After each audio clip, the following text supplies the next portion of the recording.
Hey guys, you're in a nutshell with me, Ina. Alam nyo, all this time, I thought madali lang makakuha ng post-graduation work permit after you graduate.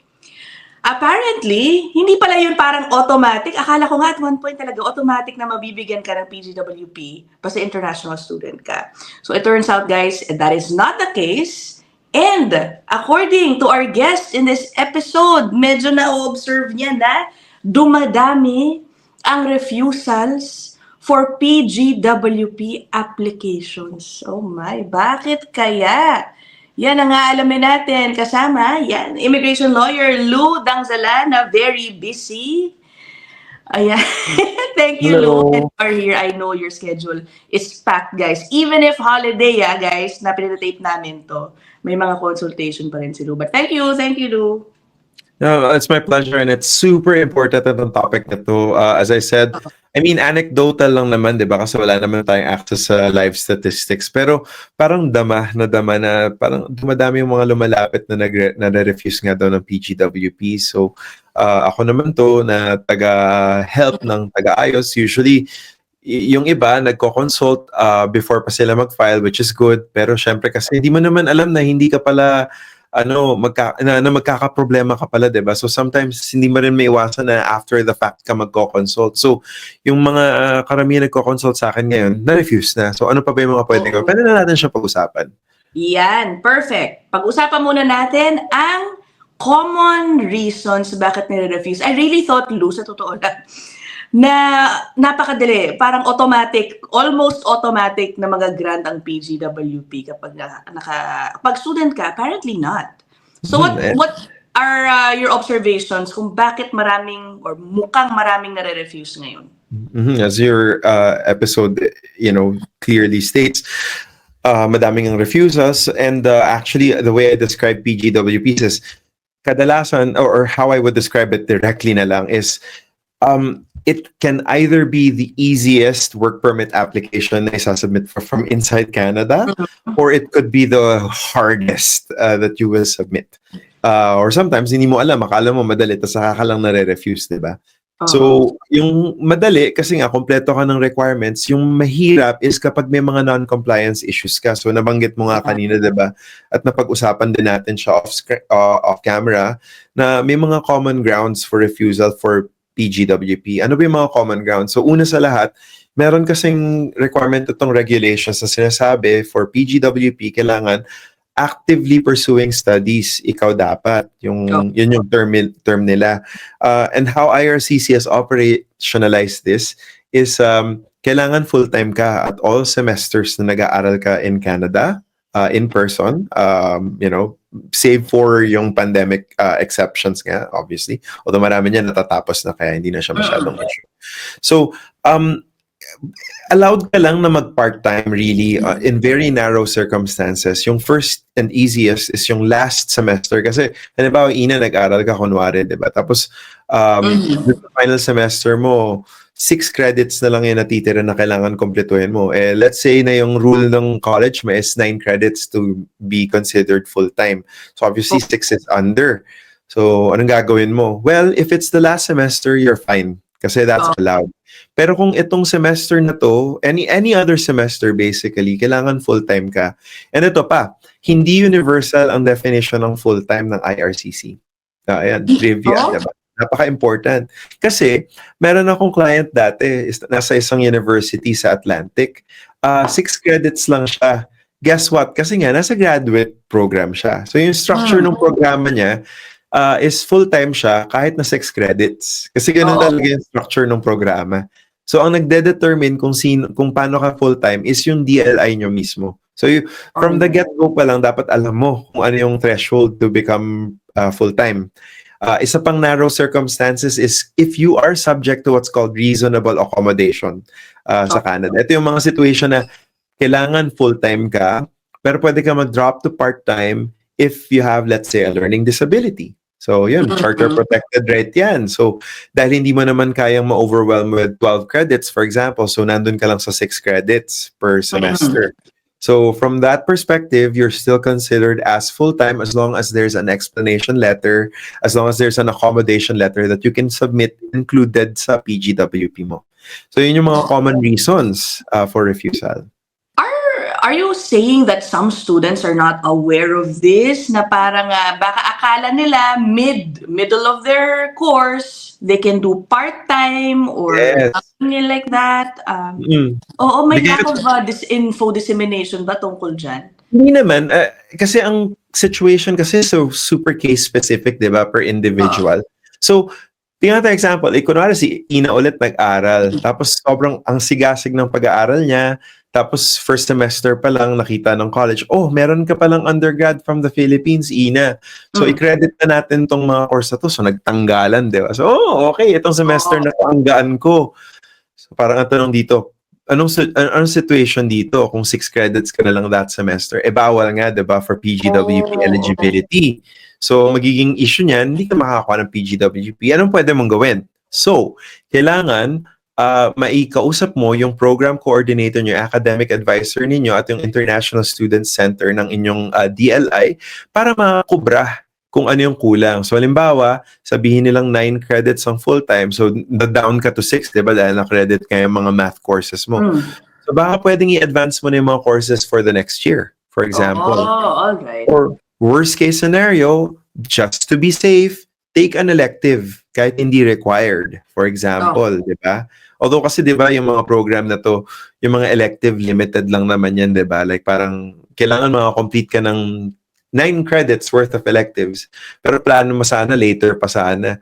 Take mo na ngayon para makuha mo lang, ma-meet mo lang yung 9 credit requirement for full-time status or kung ano man yung status. Yun yung usual solution na kung proactive ka nga. Sa kaso nga lang, hindi naman kasi lahat ng International Student Center at lahat ng academic advisor, yan ang iniisip. You have to remember, the majority of students in a given DLI, for the most part, especially sa public DLIs, mga Canadians or Canadian permanent residents. So, hindi naman talaga to primary concern for them. Parang, actually, matutuwa pa sila, ang galing-galing mo, advanced ka. Diba? Ikaw din feeling, ang galing-galing ko, advanced ako kasi hindi ko na kailangan i-take ito. Actually, hindi nila alam, they're doing more damage to their PGWP prospects. So, ingat. Diba? In short, as foreign students, you have to take it upon yourselves to know rin. Okay? Correct. Do not think na inyong DLI will look after all your needs, especially requirements mga for PGWP. So alamin ninyo lahat yan. Yeah. So this is something, kunyari na-refuse sila for this reason, Lou. Maaayos naman ito, wag sila matakot. Ganun pa rin ang gusto mong sabihin.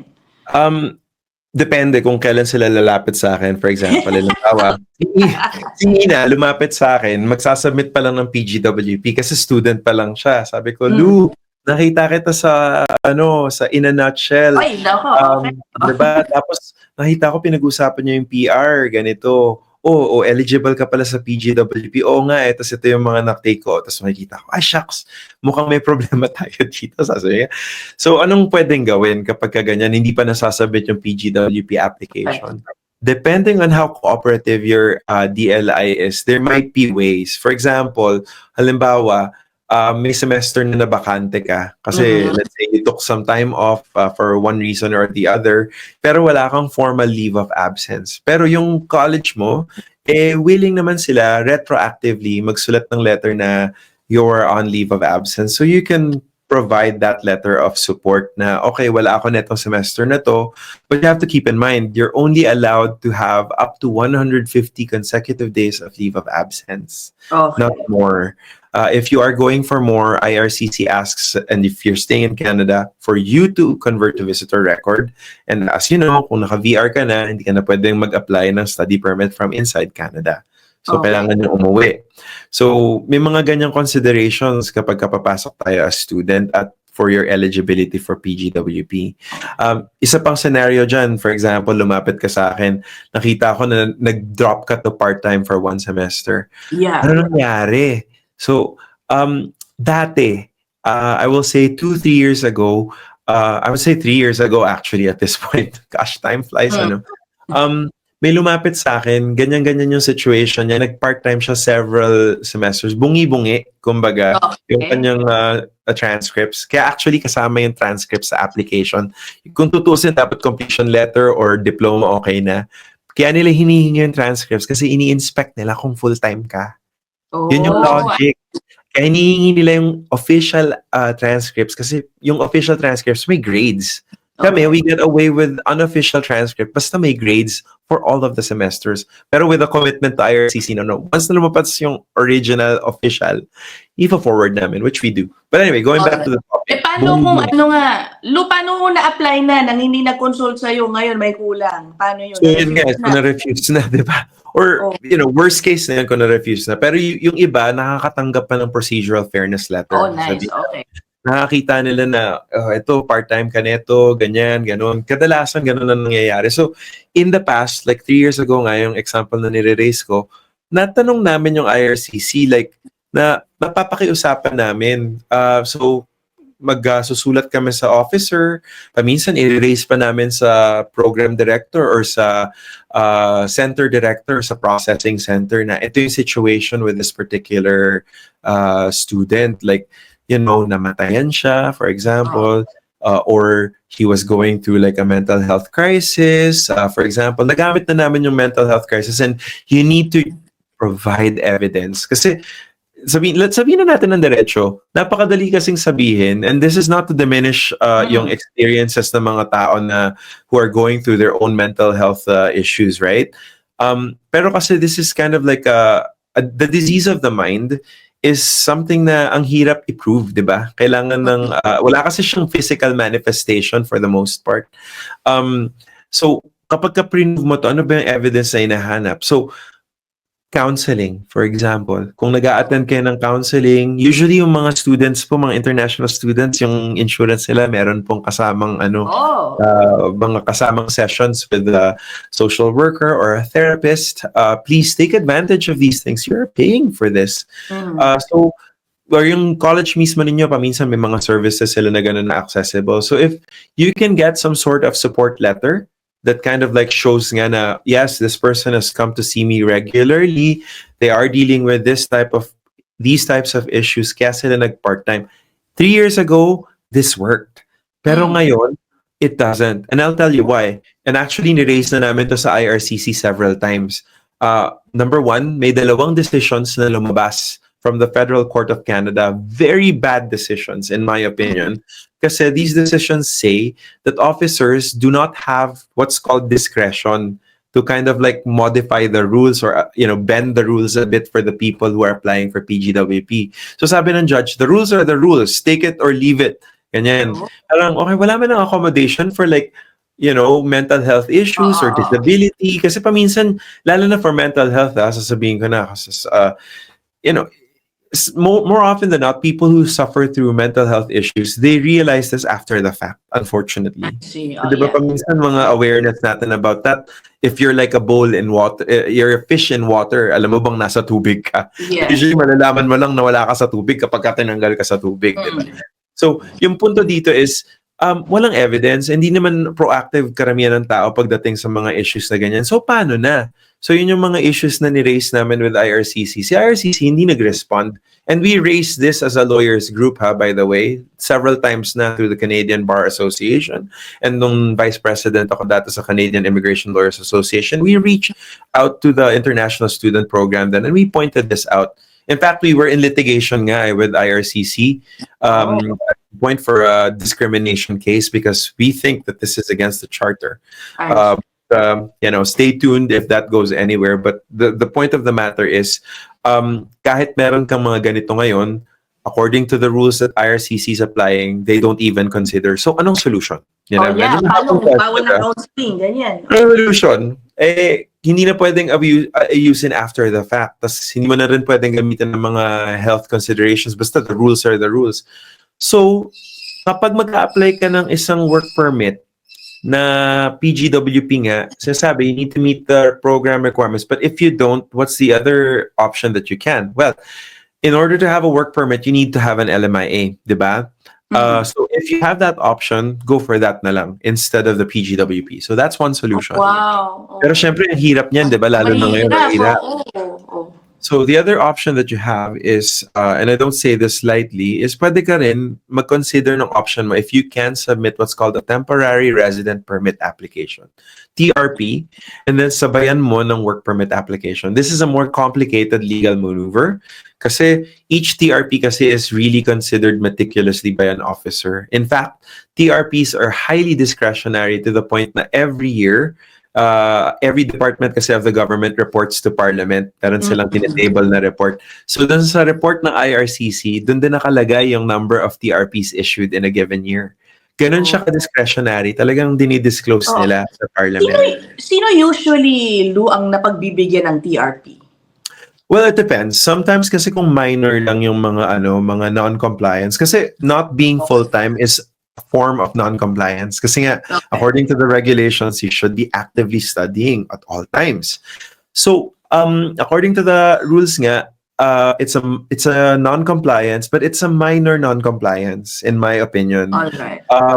To the point na paminsan, pwede mo pang i-convince yung officer. Pero yun nga, because of the case law, the jurisprudence from the federal court, may harang. The officer can't exercise this discretion nga kasi it turns out wala palang discretion.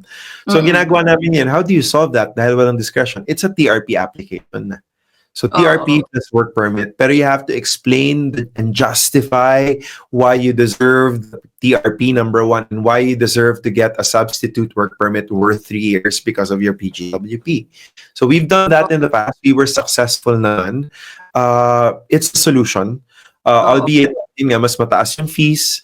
And again, it's a complicated legal maneuver if you have to justify. So better have representation when doing this. And number 3, TRP applications are not done online. Yun na nga tatanungin ko, pwede ba nila gawin yan? Paano ba? Oo, kasi DIY.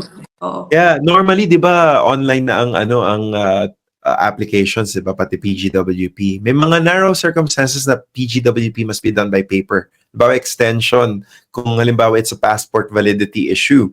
Pero normally, dapat online na yung application na yan. Except, TRP applications need to be done by paper. Okay? Nako, okay. Yun. But is it, technically speaking, can they still do it DIY if they secure all the documents needed? Honestly, you have to put the submissions, the justifications, you need to cite case law, you need to cite the circumstances, the evidence. You can, in theory, kung talagang kaya nyo, pero, be very prepared for a refusal. The chances of TRPs are, hindi nga nila pinapublish yung stats, pero madaming nare-refuse on TRPs because they're so highly discretionary. All right. Isa pang reason for refusal pala nabanggit mo, meron kasing kumbaga points na binigay sa akin si Luno. Working beyond 24 hours per week. Madalas ba yan sa mga Pilipino? Alam ko naman, nag-iipon yung mga yan. That's right, yeah. So, sa mga Pinoy, hindi. The compliance rate for Filipinos is very good. Actually, anecdotally, sabihin ko sa'yo, minsan, nasa Mississauga ako, meron kasi akong favorite Chinese canteen doon na take-out food court. Katabi siya ng Pearson, ng airport, di ba? So, minsan nandun ako, tapos may nakakasabay akong mga officers ng CBSA. So, na-checkahan kami, tapos yun nga, sinabi ko nga na ito yung trabaho ko. Tapos, nabanggit nga niya, tinanong nila, like, ano yung main base ng clientele mo? Sabi ko, iba-iba, pero I would say like 60-70% Pinoys. Tapos sabi niya, Filipinos, like, mataas ang compliance rates. That's good. Oh, nice. Yan, narinig na natin, Usually tayo nagbibigay ng sakit ng ulo. So, that's good. Okay. But in any event, yun nga, so, lumampas ka ng 24 hours, anong pwedeng gawin? Kasi it does affect your PGWP prospects kasi you need to comply with all the rules all the time. But more than that, the regulations actually says that if you have been in non-compliance in the last 6 months, the regulations prohibits an officer from issuing a work permit to you. Yun, meron siya, nasa section 200 siya ng regulations if memory serves me right. Basically, ang nangyayari nito in real life though, in practice, ang ginagawa ng officer, inuupuan nila yung file kung mabait sila. Halimbawa, meron siyang non-compliance na let's say 5 months ago, tapos nag-apply ka ng PGWP ngayon. Tapos sasabihin ko as an officer, oh, etong si Ina may non-compliance. Oh, upuan ko kaya to ng isang buwan. Tapos in 1 month, may 6 months and 1 day na Aba, okay.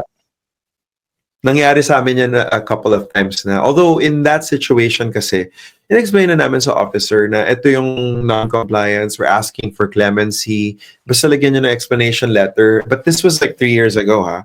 So the challenge with that is because of the non-compliance and the case law, sabi nga ng judge, 2 beses pa, is wala na daw discretion ng officer. So medyo problematic. So TRP. So right now, in practical sense right now, so yung mga tao na lumalapit sa akin na may mga non-compliance, including working beyond 24 hours, preventively, para maiwasan yung sakit sa ulo sa refusal, sa anong gagawin ko, out of status ako, paano yung trabaho ko, paano yung apartment ko, etc. Diba? Ang dami yan pag nag-snowball, diba? So, ina-advisean ko na, Ina, in this particular case, anong gusto mo, magkagulo buhay mo, na magrevolusyon at mataob ang buong buhay mo? Or, Grabe, masus tayo ng extra para ma-submit natin to just in case. At least yung officer makikita niya na, okay, may ganito. Okay, nag-apply din siya ng TRP. Okay, meron akong room for discretion. Diba? Binabalik natin dun sa officer yung kapangyarihan na tinanggal ng judge. Kasi originally, meron silang power to kind of like bend the rules, like massage it a bit. Ngayon, wala na daw, sabi ng judge. So ngayon, with the TRP though, because that's a different provision of the law, pwede natin pakiusapan yung officer. O officer, alam namin yung kasalanan namin, pasensya na po, 3 Baginoong Maria, di ba? Tapos, yun nga, so, tapos binigyan mo siya ng legal basis for issuing the work permit and the TRP. Officers are generally happy to oblige. All right. Nako, how about ito na, na-refuse. Siguro medyo walang extra budget to get assistance. How about getting a visitor record? Do you advise that? I mean, if they have to stay in Canada, yes. Halimbawa, kailangan magtapos yung mga bata ng school, tas talagang quitting time na talaga ng Canada, yeah, that would be an appropriate way of doing it. But keep in mind, from visitor record, napag-usapan na natin to before, you cannot convert into a work permit anymore from inside Canada. And then number 2, you can no longer do a flagpole. Diba? So may mga limitations. Diba? So in other words, apply ko ulit ng work permit from outside the country, which is uwi ka ng Philippines or whatever country of residence that you have, which makes it a bit more challenging. Depende din, actually. Okay. But is a visitor record appropriate? From a perspective of compliance, yes. Pero tingnan nyo yung overall impact niya sa inyo. Maybe it's not the appropriate remedy. And besides, when you get refused, dapat hindi yun yung knee-jerk reaction natin. Dapat tignan ninyo ano yung reasons for refusal kasi you have 90 days to be able to restore. Right? Or, nakwento ko sa banda ng March, diba? Ano? Meron akong client na na-refuse ng C41, open work permit for spouse. Not of our own fault. It was a forced error by immigration. Na-reverse namin through reconsideration. Sobrang nilobby namin yun, whole of team. So, na-resolve naman siya in a matter of 3 weeks. Approved. Na-turn around. So, do not lose hope, I guess. Do not default to VR. Kasi kapag na-VR ka, nakapako na yan. So, nagiging limitado yung mga options. Maybe tignan nyo muna kung ano yung mga options nyo. I know that mention mo kanina, maybe may budget considerations dito. Pero, talk to people like sila Dayanara, for example. Ang consultations niya, affordable. And it is a worthwhile investment to actually consult with legal professionals when it comes to these. Kasi naging legal problem na siya, diba? So, ganun lang naman siya. All right. Or in closing na lang, do you think, I mean, in the past, mas maluwag lang talaga sila and then now they're looking very closely dito kung full-time ba, nag-work ka ba beyond 24 hours? Is the IRCC just really becoming extra stringent ba sa pag-ensure ng compliance? That's such a good question. Sobrang loaded in so many layers. Kasi parang feeling ko noon, sa totoo lang, I've never met somebody who was refused and PGWP noon, apparently, ngayon hindi pala ganun ang case. Madami na, yeah. Oo, no? Yeah. two things. Napaka-loaded nga ng question, as I said, and I'll raise 2 points in this regard. Yung culture natin ngayon, when it comes to workers, and nothing against like officers making these decisions, but the culture and the context, the political context where we're in, kind of like gives them a bit more of an empowerment to actually scrutinize applications even more. In other words, they have more of a license to actually refuse and refuse. That's the first point. The second point is that I have heard through the grapevine, so mga chikang marites, so walang confirmation, di pa confirmed. Pero alam mo yun, kasi yung sources na pinanggalingan kasi sa circles ng mga immigration practitioners, umiikot din with policymakers, there's an informal directive na parang scrutinize nga talaga ang mga application and refuse where you can. Kasi the government is trying to tamp down the number of temporary residents in Canada. Kasi once they refuse, it becomes an enforcement problem. But the government kind of like makes an assumption that those who lose their status will leave Canada. Tapos merong certain percentage will be subject to enforcement. But by and large, aalis daw ng Canada. But yun nga, yun yung naririnig kong mga chika. So your suspicions are pretty valid. Malaman siya. Correct. Wala eh. Sorry. I mean, we don't like it, but I think it is what's happening. Officers are really, kahit yung mga, pag-usapan na namin ni Luto noon, the smallest issues, refuse. Ganun, no? As opposed to before na baka mapagbibigyan ka pa o hihinga ka ng paliwanag bago nila i-refuse man lang, di ba? Ganun na nga. Ay. I don't want to call it impunity, pero parang ganun na yung papunta. Oo, no? Oh well, guys, basta ingat kayo. Know your situation, know what to do. Consult if you have budget, extra budget, okay? Kayo nang bahala dyan. So anyway, yun lang naman, Lou. Thank you so much, Lou. As always, maraming salamat. Marami na namang matutulungan ng episode na ito, I'm sure. So, ayun guys. I will end this episode here. I will see you guys in the next one. Bye!